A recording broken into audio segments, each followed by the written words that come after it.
Are you ready?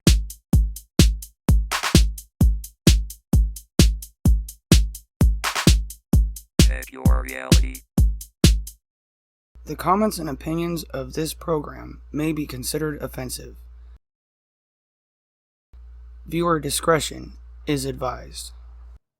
It has been a while since I have spoken publicly about the 2019 and 2020 recall attempts to remove Governor Brown.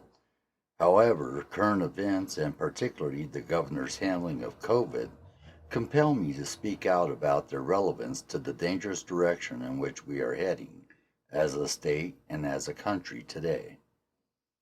If you disagree with my position, that is your right, and I respect it, especially if you can articulate your position logically and without insults. However, if you attack me for simply having or stating my position here, rather than arguing the merit of your own, then you are part of the problem.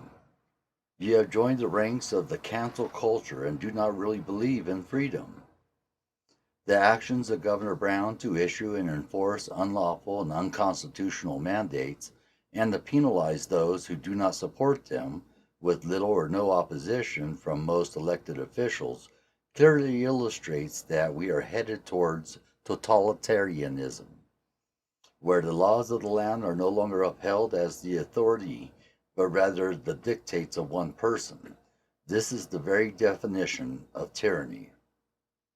In 2019 and 2020, Governor Brown exhibited the traits of a dictator by repeatedly bypassing the state legislature, the duly elected representatives of the people, most of whom did not attempt to stop her, to assert her own benevolent will on Oregonians. She did this with everything from basic rights to energy policy to public health, quote, emergencies.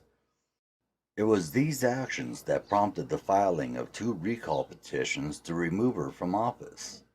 In 90 days, each of these petitions, using only volunteers, gathered at a record-breaking number of signatures, the first coming within 8% and the second within 1% of the required 280,000.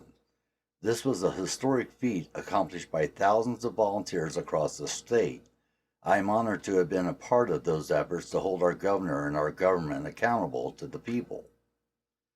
Some have scoffed at the volunteers and the recall efforts, saying they were failures, but to me, the only failure is not trying. The only failure is not holding our government accountable. During these 2 recall efforts, we raised awareness across Oregon to the governor's illegal conduct, and we activated thousands of volunteers, of new volunteers even, most of whom continue to be active today. A fundamental requirement for the maintenance of freedom is rule of law, as opposed to the rule of man, aka tyranny. Governors must still follow the law and the Constitution, even in a so-called emergency. Otherwise, they will declare emergencies endlessly and never be accountable to the people and their representatives. No matter how threatening or dangerous COVID or any other emergency is declared to be, the rule of law must still be followed. Never in the history of mankind has the abandonment of accountability resulted in an increase in freedoms. It has always resulted in the loss of freedoms, suffering, and death. Our attempts to recall the governor were meant to stop or avoid the situation we now find ourselves in. An unaccountable dictator declaring emergencies with no legislative oversight and deciding for the people what is best for them. Freedom and accountability, once given up, do not return without paying a heavy price.